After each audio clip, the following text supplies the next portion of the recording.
Hi, I'm Tim. Welcome to Watch You Want, and thanks for logging on. Well, it's Monday. Monday is Mailbag, and this is your show. I'm here with Jason Mane. I'm back. You thought he was dead. No, he wasn't banished, he wasn't exterminated, he wasn't exiled.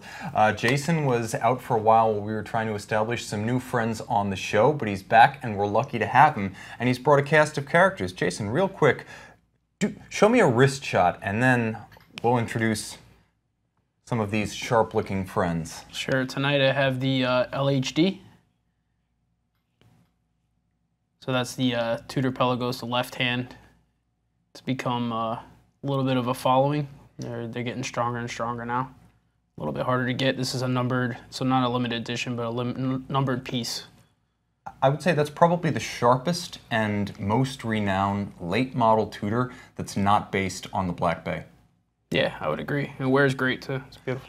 So, guys who are joining us from around the world, thank you for coming to us. Of course, I've got a wrist shot of my own to add to the discussion. This is a watch you guys don't see quite as often. It's a triple calendar moon phase, JLC Master Moon, early 2000s, late 90s, black dial, 37mm stainless steel. A lovely little watch that I don't wear often enough, so its time has come. All right, guys. Of course, if you want to see my old style wrist reviews, Watch You Want watch reviews. It's exactly what it sounds like. It's the 5 to 7 minute quick hits where you can see me reviewing a huge range of watches. We've got something like 26 new videos going up over the next 48 hours. So if you haven't subscribed, please do. And remember, the best way to watch those videos is to get our Govberg Watchbox app for iOS and Android. Download it on govbergwatches.com, header bar app. Go straight to it. Get news, views, reviews, and information that you can use, including my written articles. Yes, I also do those.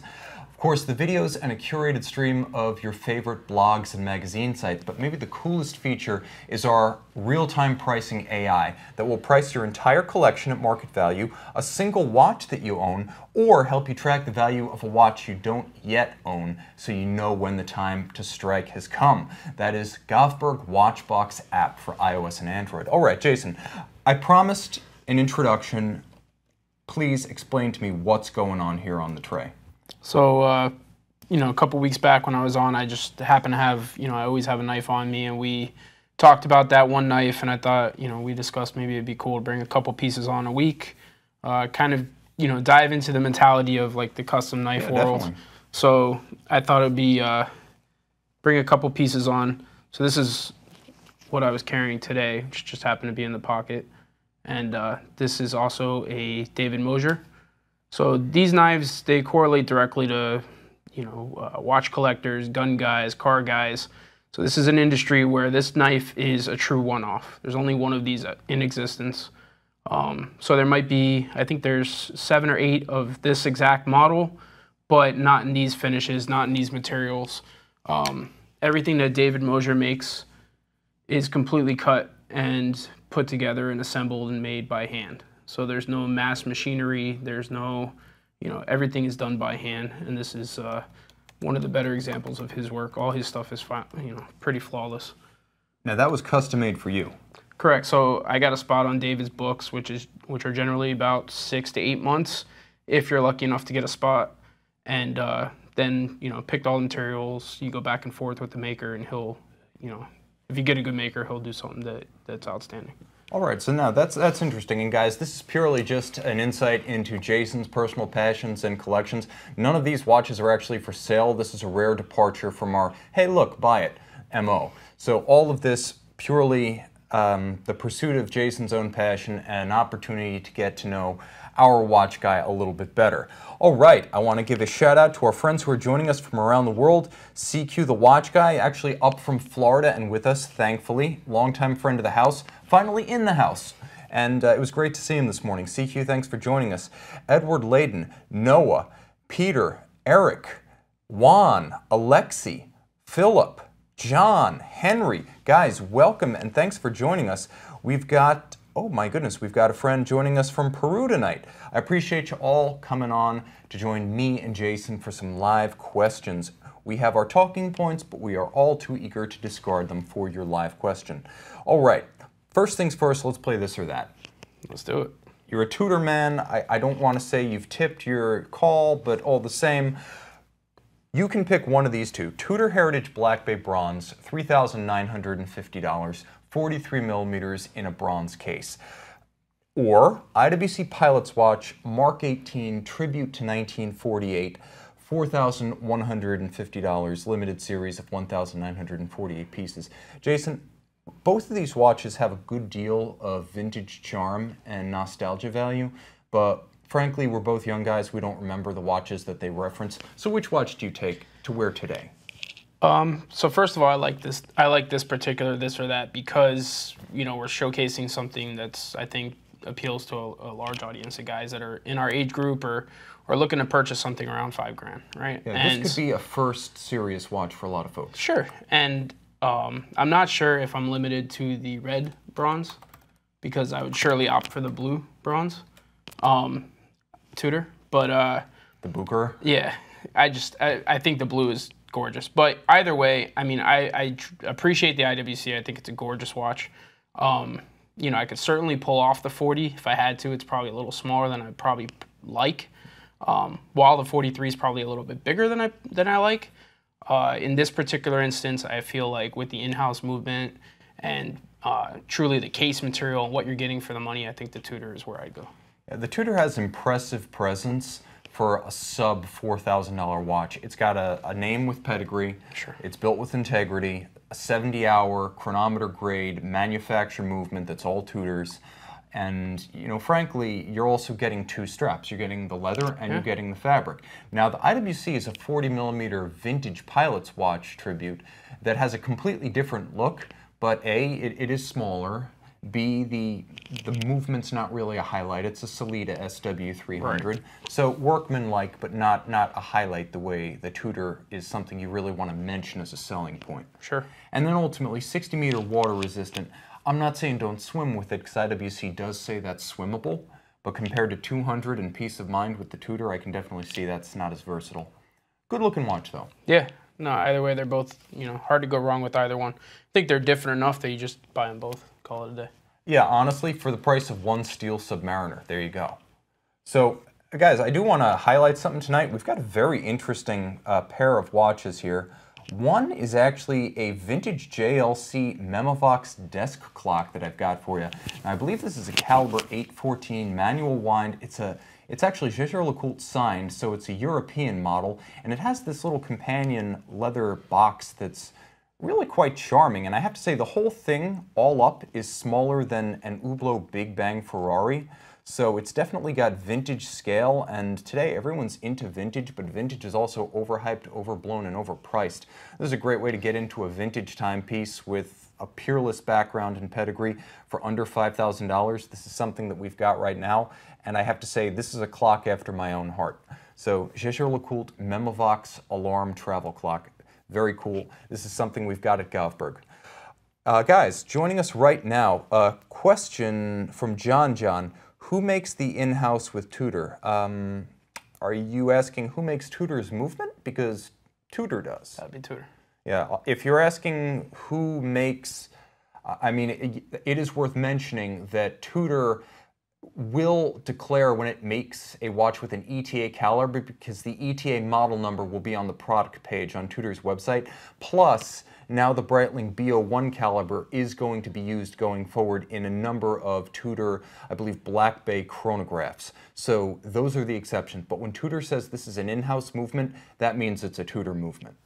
All right. Rolling out into the testing zone tonight, Ross R has a question.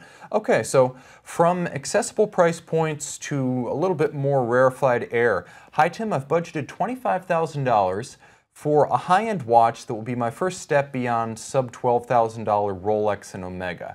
Must be a chronograph, should be a sports watch. Best at 42 millimeters or larger. Right now I'm looking at the Vacheron Constantin Overseas Chronograph. $29,300, which I think I can get for a discount. That's Ross saying he can make this fit for $25,000. Or the Rolex Yacht-Master II in steel, which retails for $18,750, so it's well within his price range. What other options should I be considering? Well, the nice thing is with the price point you've given yourself, you've got a lot of options. Let's just start with what is new and cool, and then maybe we can move over to pre-owned. But you're solidly within the price point that you would see with a Audemars Piguet Royal Oak Offshore. 26470 ST in steel is going to come in right around $26,000. I do think a dealer would work with you to make that happen for 25 if that was the make or break. So you should be considering that at 42 millimeters. Also, and Jason I think can attest to this, but the Audemars Piguet Royal Oak Chronograph 41 millimeter at steel wears a lot bigger than 41. Yeah, it does. As nice as the Royal Oak Offshore is, and how it's a bit thicker, the 41 just it sits like a 42, and it sits really well on the wrist. It's just the right thickness. I actually think this is, the secondary market shows that this watch is very highly in demand. So I think in his budget he'd be perfectly fine trying to find one of these. But most guys that are trying to find these for retail is not happening. Yeah, retail on this is $24,300. The way to do that is to get on an authorized dealer's wait list and then wait. So I would also say this, in terms of fit, I think the 41 Royal Oak on the bracelet wears the same size as the 42 Offshore on a strap. I actually think those are almost the same watch, eyes closed on the wrist. The 41 wears big, but it is more elegant. It is thinner in profile. Okay, now you've also got an option. Let's talk about something that's very new and cool. The Panerai Luminor 1950 Chrono Monopulsante 8 days GMT automatic PAM 737. Say it again. I can't, I'm exhausted, but it's got a green dial and it's a beautiful looking watch with a matte titanium case, and the price is right. This is going to come in at approximately $21,000 US, giving you some headroom left over to accessorize with straps, which we know is the thing with Panerai. Yeah, for sure. I have to say that green dial is fantastic. I wish I could get a few more Panerais. I called it when they did that e-boutique sub with the blue. Oh, the 731? Yeah, I want a matte titanium green dial sub case, 44 millimeter. And I'll say this, with the rose gold accents, the rose gold hands and the green dial, this may be the 2017 Panerai that's crying out for accessory straps. You could do some very cool thing with an olive drab contrasting gold stitched leather strap on this thing. Please make that happen, Ross. But if you don't want to go in that direction, we can go off the beaten path. Sure. Ulysse Nardin Marine Regatta. Okay. Here's one of the more interesting watches to come out of SIHH 2017. You can program it like you can the Rolex Yacht-Master II that you enjoy, but here's the thing. After you've programmed between 0 and 10 minutes for the countdown, once the countdown's done, the chronograph reverses itself and starts counting up. So you've got the countdown to your match and then the count up for your elapsed time. Nothing else like this going on. One of the few original ideas in the oversubscribed regatta timer category. It's a UN caliber 155, manufacturer movement 650 parts. About as complicated as it gets. And if I had my say, this would be called a grand complication. More on that later in the show. But this is a watch that retails for a very accessible $16,700. For what it is, you're getting a lot. 43 millimeters, 44 actually, in stainless steel. This is a watch that wears big, so it's a watch after our man Ross's heart. And finally, I would say this. Blancpain 50 Fathoms Bathyscaphe chronograph, Blancpain Ocean Commitment 2. This is a watch that came out late last year for the 2017 model year. 52-hour, 36,000 vibration per hour high beat flyback manufacturer chronograph caliber, the F385, as tough as the 1315, as fine as the old 1185. Debuted in this model, blue ceramic case, 43 millimeters, limited edition of 250 pieces, and still available new. This is probably, of all of these, the one that I would pick for myself. This is a cool watch. And Jason, I don't know if we've seen one of these, but it ticks all the boxes for me. Yeah, I mean, besides maybe that 737 of the examples you've given, I mean, this thing pulls at the heartstrings. That is just beautiful. If you look at the combination between the blue ceramic case, the blue bezel, the black dial, with it's just, that's a piece absolutely would make its way in my own collection. It's fantastic. Yeah, I mean, and you've got the water resistance of a dive watch. You've got the bezel if you prefer to just set the bezel and time using the minute hand. A lot of times, if I don't have to time something long, I prefer that to a regular chronograph. This is a watch that, again, is still available. The price well underneath your price cap. And yes, the original 50 Fathoms flyback chronograph, if you want to go with the older 1185 caliber and the 50 Fathoms 5085 case, if that's what appeals to you, that too can be had. That's $18,400. So you've got a lot of options, Ross. Please write in and tell us what you choose. Okay, so we've got some questions coming in from the chat box. Agent Mulder shouting out, howdy gents, and Youssef is asking me a question. Hi Tim, would you go for a LeCoultre Deep Sea American dial or a JLC Master Control Geographic? I know they're different watches, but I'm in love with both and can't make up my mind which one to go for. Well, I would say the Deep Sea American is a pretty special piece, and I think that 2011 tribute to Deep Sea is going to be remembered as one of JLC's better vintage tributes. But I would also remember that there are a lot of Master Geographic models dating back to 1989, so you've got the whole scope of what's been made, and I think you really need to consider every generation of that watch, because each one has essentially the same functionality, but the look has changed a lot. And if you like precious metal, you go back to the mid-90s, suddenly you can get precious metal for the price of the tribute to Deep Sea. So that's what you got to balance. There's only one American dial tribute to Deep Sea, but there are many Master Geographics. Personally, I'd go with the black dial steel companion to the watch I'm wearing. So if you look at the watch I'm wearing, there was a steel black dial Master Geographic from the late 90s, early 2000s. That's my favorite version of that watch, and of the options you suggested, that's the one I would get. Just as long as you're okay with a 38-ish millimeter timepiece. Jason, what do you think? Yeah, I mean, it's a tough call. There's a lot of different Master Geographics, you know. The good thing with having a variety like that to choose from is you're going to find something well within your price range, or you're going to find something that pulls, you know, just evokes some type of emotion from you. So I guess it really just depends what you're looking for, but it's a weird selection. I know it's hard, you know, to propose to you either JLC or JLC, and your answer still be JLC. But I guess I don't know. I like the Master Geographic. You know, it might not be the popular choice, but there's so many different color combinations and there's so many different iterations that I feel like could easily find something that you like. Are you going to swim with it? Because let's be honest, the tribute to Deep Sea is a legit sports watch. That's one of the nice things about vintage tributes. You can actually get them wet.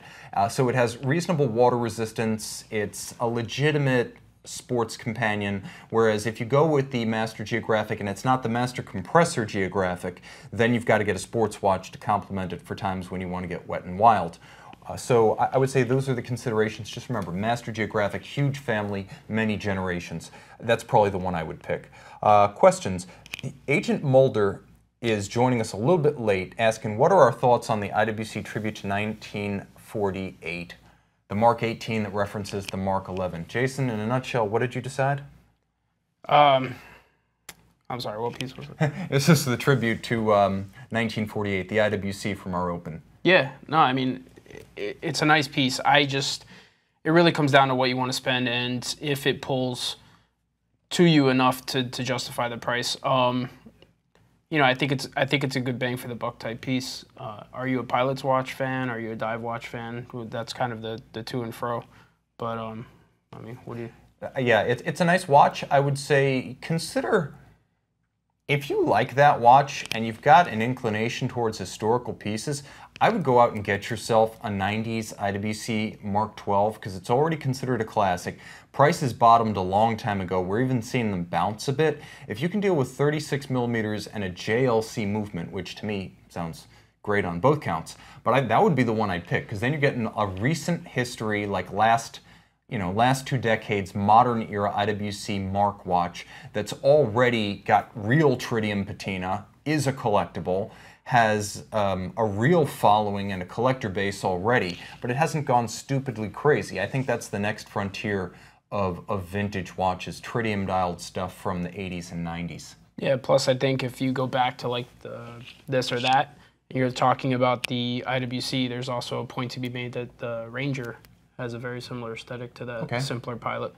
So if you wanted to go Tudor, but you like the look of the IWC, and maybe wanted to go with something, you know, in the Tudor family, there's the Ranger, which has a very, you know, Explorer-esque, simple kind of Pilot. That is a good point. It's easy to forget that Tudor makes watches other than the Black Bay and the Pelagos. Yeah. But a great collection of stuff. I recommend the Heritage Advisor. So moving along, tonight we've got another question. Now here's the thing. I want to add two that I'd consider from our vaults for Ross's question. The first is the Hublot Big Bang Ferrari Magic Gold. Now here's the thing. This is a $36,000 watch, but thanks to the miracle of pre-owned, you get it 2 years into its 300-year service life, and now you've got a 18-karat gold watch that mercifully doesn't look like gold, it looks like bronze, which is what I love about Hublot's Magic Gold. And it's also as hard to scratch as ceramic, so it's going to stay pretty. With the quick release strap, with the unique aesthetic, with the manufacturer's 70-hour column wheel Unico flyback caliber, the quarter-turn 100-meter ceiling crown, and the fact that it is a limited series in a well-regarded family of modern Hublot, I would say that you got to consider this watch for $23,000 pre-owned. And second, I would also say the Jaeger-LeCoultre Deep Sea Chronograph Surmet. Again, big watch, 44 millimeters, aluminum case core with a ceramized outer layers. You get the best of both. It can't crack and fracture, but it's also very scratch resistant. 65-hour power reserve, vertical clutch, column wheel manufacture movement, and you can jump in the water and take it down to 100 meters with no hazard whatsoever. I would consider that watch, and that's about a $15,800 watch for about $10,000. So add that to the list. Okay, so Mike Joe joining us from Hawaii. Tim, hello from Hawaii. Mike, thank you for joining us and thank you for being a longtime client and viewer. What are your thoughts comparing F.P. Journe and Laurent Ferrier's finish standard? Which brand do you think is more collectible in the future? I'll say that Laurent Ferrier has by far, in my opinion, the better finish. F.P. Journe has done a great job standardizing beautiful finish on the mainstream watches. 18-karat movements are unique. Laurent Ferrier does not give you that. But on the other hand, Laurent Ferrier does give you a more hand-finished look. Now, I'm not saying if you go out and you buy the F.P. Journe tourbillon models, the Sonnery models, the Chronomet Optimum, those have a different level of finish. But if you're out buying the Chronomet Bleu, you know, something like the Perpetual Calendar, if you're out buying something like the Elegant 48, you're going to get a workman-like finish executed to a very high standard in a precious metal. The Laurent Ferrier is executed beautifully, like a Vacheron or a Patek. Now, the flip side there is that Laurent Ferrier is nowhere near as collectible as F.P. Journe, and you've seen this on the pre-owned market, haven't you, Jason? Yeah, lately the demand for Journe and just kind of where collectors. It's funny how things move in cycles, and really if you step back and you look at like the phone calls you get and the text messages and the emails, you really do see that it's kind of a hive mentality, right? The collecting, everybody kind of, you know, we've seen lately the last 2 weeks Rolex's steel watches have gotten really strong. Yeah. And Journe in the last couple months have just been tremendous outreach from guys just getting into the brand, just kind of trying to figure out what they want to do. You know, right now I think is a fantastic buy to buy a Journe. It's just, yes. You know. I mean, they are still handmade, hand-finished watches in every case. I'm just clarifying that Laurent Ferrier has really hung its hat on movement finish, and there are some things that are done with those. First of all, Laurent Ferrier is not making even as many watches as F.P. Journe, probably half as many as Journe's roughly 900 per year. But again, you choose a watch company that's become a modern-day legend, such that watches go out of the boutique and such that they sell pre-owned. They often sell at the same price they sold for new or more. Laurent Ferrier, you're getting something beautiful, though, that is not universally acknowledged. I'd put it that way. But from the standpoint of aesthetics, neither one will disappoint. Just know that one is a little bit more loved from hand-finishing standpoint. That's Laurent. The other is more beloved of collectors and the marketplace, and that's Journe. Sure, well said. So, question from Stephen Murphy. Tim, do you ever think the Royal Oak Offshore will ever come in 40 millimeters? It kind of did once.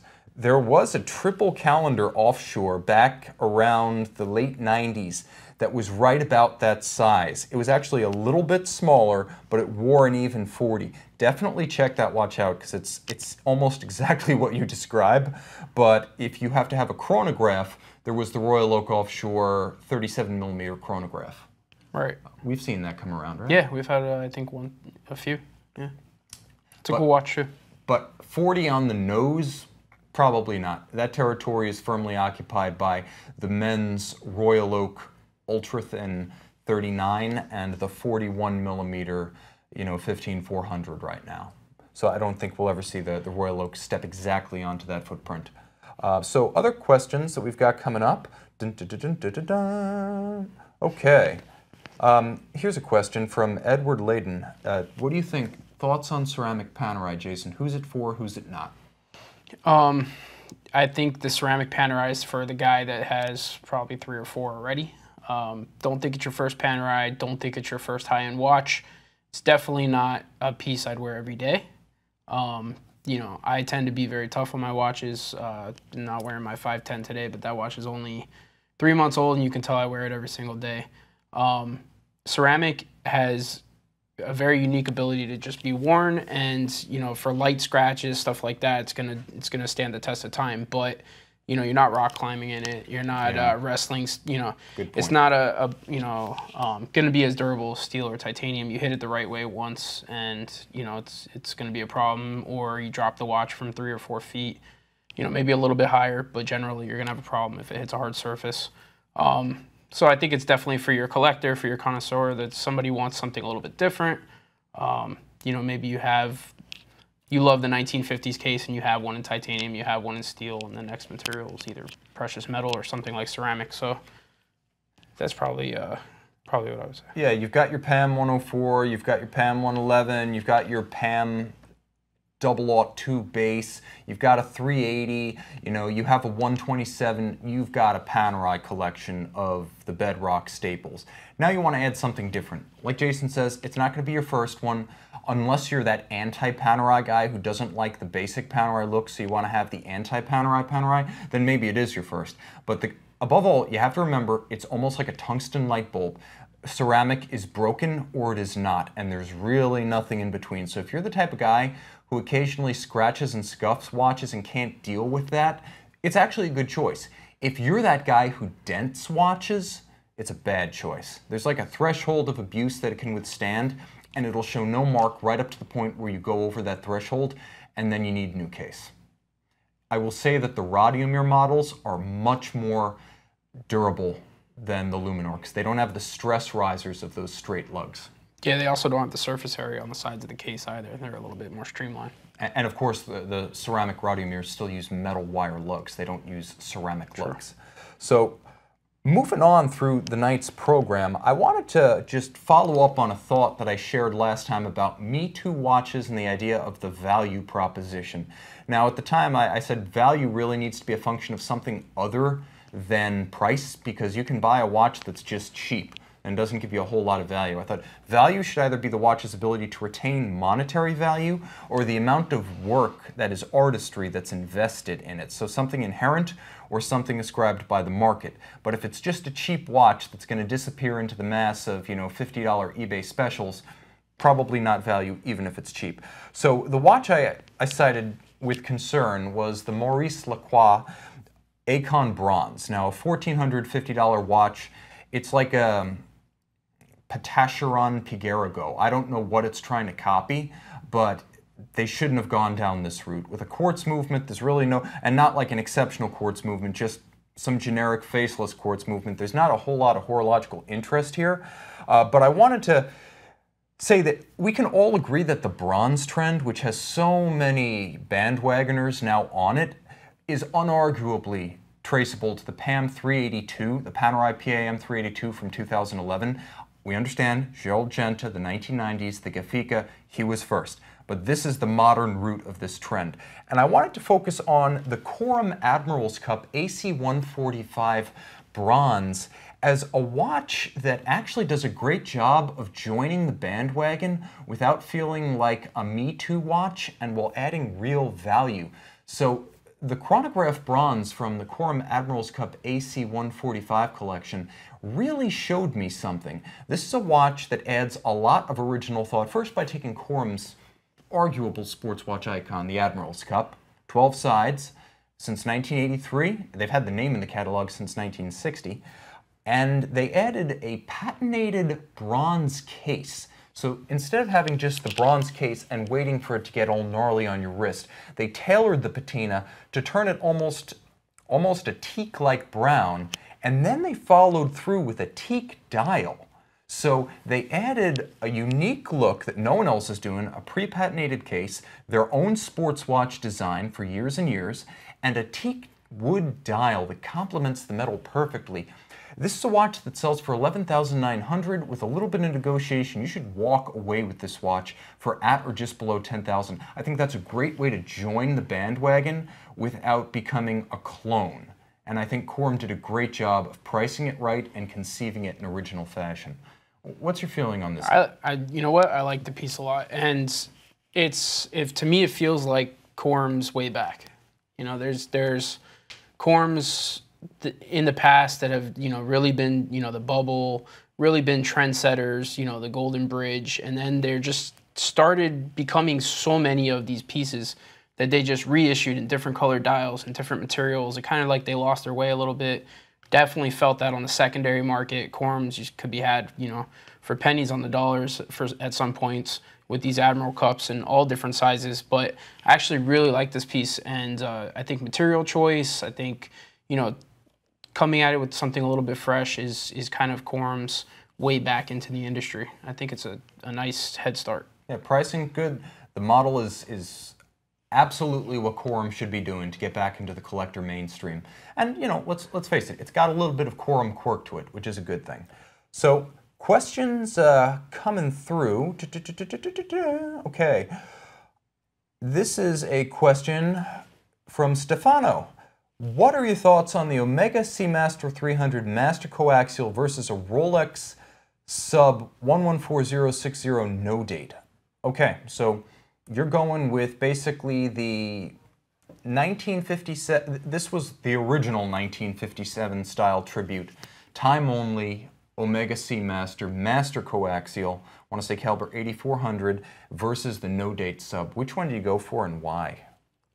So first and foremost, the 114060 has got to be, at least would be my choice. For what I do for a living, when I look at any two pieces, it's value proposition, right? So what's going to retain value, what's going to trade easier, what's more liquid, all three of those are going to be the Rolex, okay? Not to say the Omega is really nice. I love their new ceramic bezel Seamasters. I think you get a lot for your money. That's a watch that you probably either trade to somebody or you keep for a very long time, but that's a piece that you buy and you wear and you abuse. The Rolex is going to be, in my opinion, just easy cash, liquid, plus you're going to, own it for some years without taking a cost of ownership tax. I would say if you buy the Spectre version of the Omega, then you're looking at something that's a more plausible value retention play, closer in stature to where the Rolex is. But you can get things on the Seamaster 300 Master Coaxial that you can't get in the sub. So if you want color, if you want titanium, if you want precious metal, then the Seamaster is the only game in town, because you can basically get the no-date sub one way. The no-date sub or not. So the Omega does give you options, and there is the Spectre out there for those who are looking to maybe make a long-term speculative play. Okay, so let's throw a knife up here. Okay, so Jason, you guided us through one blade. Take us to the second. All right, so these two are kind of in tandem. So these pieces are not book spots. These two makers are pretty much don't have books. You just cannot get a build from them. These are show lotteries. So in this industry, a lottery is this template. You go to a show, you enter a lotto, and then you're afforded the chance, if you win the lotto, to purchase the knife for the maker's cost. So both of these pieces have to be had that way. Both of these were at Blade Show in Atlanta just past this June, and I think there was 30 or 35,000 people in attendance. Show us the heavy metal and explain what the Blade Show is for folks who haven't partaken. This particular piece here is by the maker Tashi Baracha. He's a very well-known French knife maker, probably one of the most famous French knife makers. So this is a hand-rubbed satin blade. This material here on the show side is zirconium, as well as the backspacer. And then you have your titanium frame lock side. So this is an exotic material piece, and this piece is, I think there's only 4 of these that exist right now, and only 1 with the zirconium side. So this is, you have to win the opportunity to purchase this knife.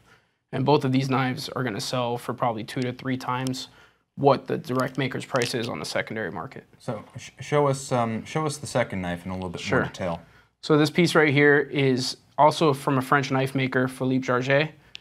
And this design is actually Mr. Tashi's design. So from this maker, you'll notice some design cues here, such as the sweeping angles and the blade. But this is a collaboration piece. So we'll get on the back end here, you have Tashi's maker mark.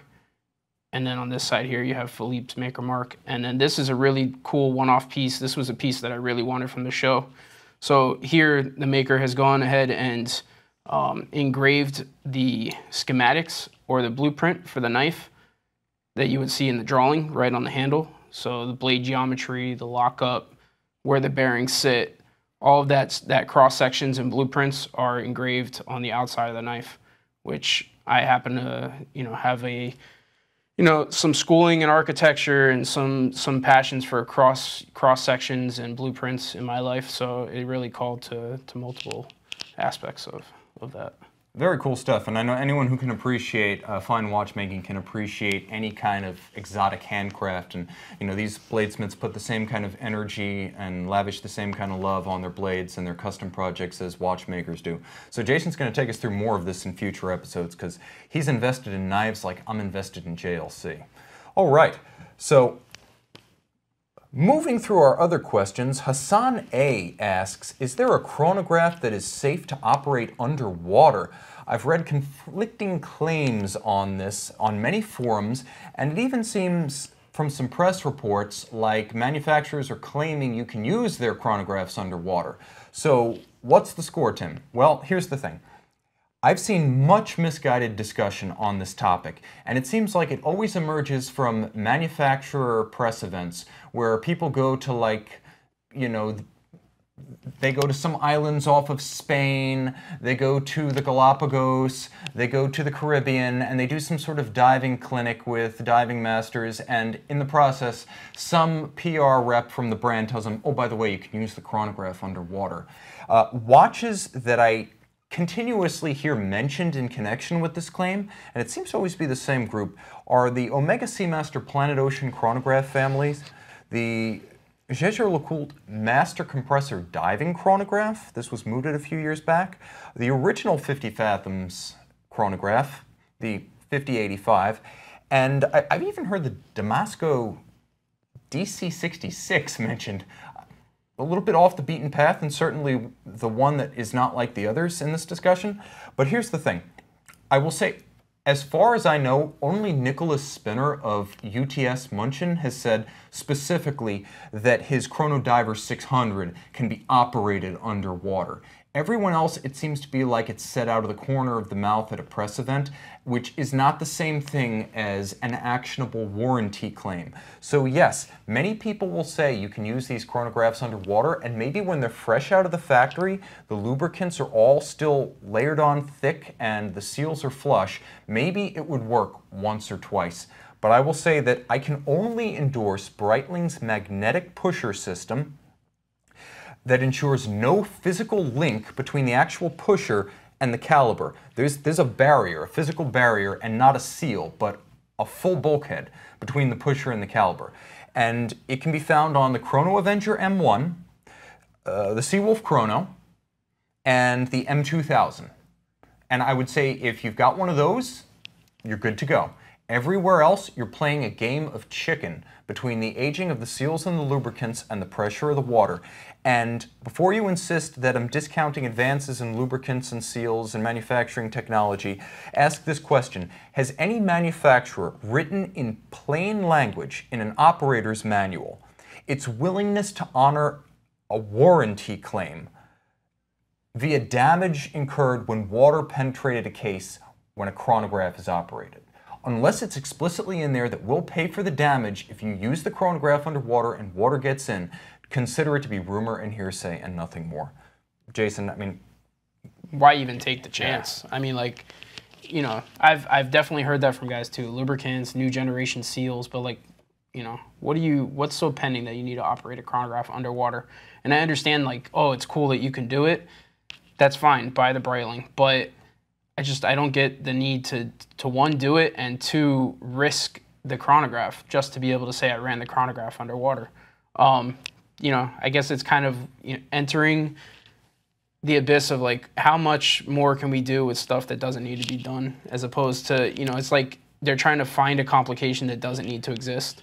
But I mean, I've never needed to, you know, operate a chronograph underwater. So I would also say this: if you've got to actually stop the clock and restart it underwater, you're so far beyond amateur diving that you've probably got a dive computer with that capability built in. And worth mentioning, Linda Verdlin, they actually make one, the Reef, that has that capability. So look that way, ye divers, if you need to operate a chronograph submerged. And I don't mean have it running, I mean start, stop, and reset it. Okay, so we have an interesting question. This is from Pierre N, and he's asking, Tim, what's a grand complication? I've seen various watches described as grand complications, and Patek Philippe seems to have a large number of loosely related complicated watches described as grand complications on their website. What combination of functions or function does a watch have to be called a grand complication? Okay, Pierre, this is a great question because now we're in a gray area. We're in the world of semantics and marketing, but I will say this. The issue's a confused one, so it's a great question.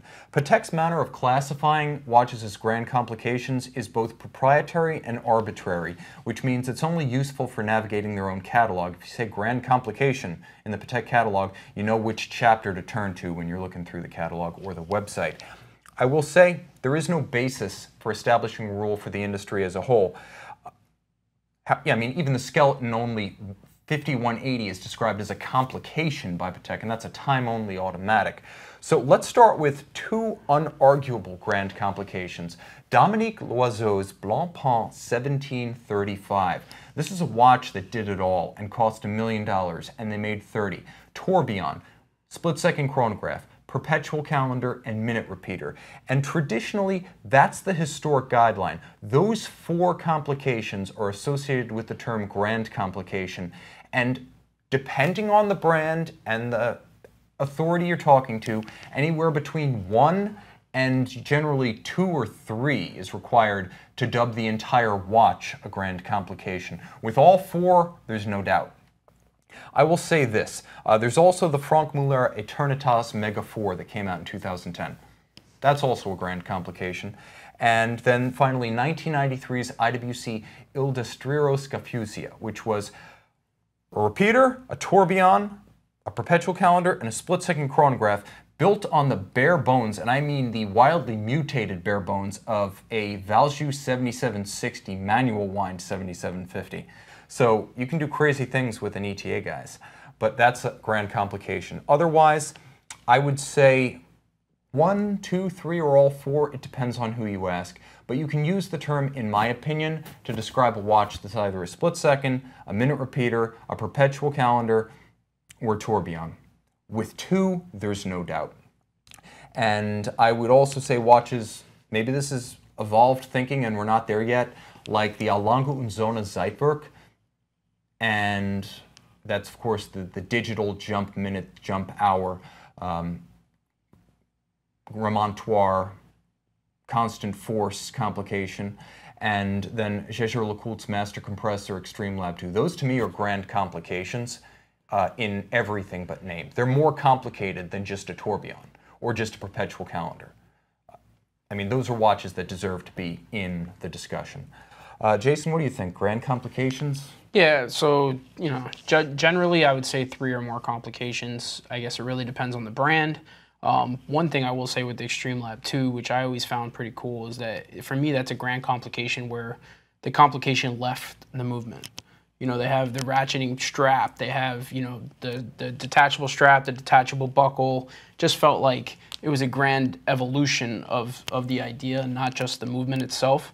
But I always thought that watch was pretty cool. But yeah, I would say 3 or more actionable, you know, grand functions. Yeah, elements. actual complications. not just you know, a skeleton dial, a power reserve, and you know, a chronograph. For me, that's not a grand complication. But and that's a great point, because like you mentioned with the Extreme Lab 2, you've got the whole, I mean, the movement has 569 parts. Right. The whole watch has over 700. And the complication extends to the pieces of the watch, the strap, the lug quick release, the buckle. So that's an interesting way of defining it, the whole watch and its totality of features, not just the movement. But remember, guys, when you hear grand complication, people are talking about some combination of perpetual calendar, rattrapante split seconds, tourbillon, and a minute repeater or a sonnery. Jason, thanks so much for joining us tonight. Always a pleasure. Guys, thank you so much for joining us. I love your questions. I enjoy your participation. You make this the best show of the week. In a way, we've got our biggest crew in the studio when we're doing Monday Mailbag. Remember, we've got tons of fun watches on our website, including these traditionally styled true vintage JLC desk clock and an old school Sigma dial 90s automatic micro-rotor Patek 5000 Calatrava. Check them out with our entire collection on Galfberg Watches and WatchYouWant.com. Until then, I'm Tim, he's Jason. This is Watch You Want, and thanks for logging on.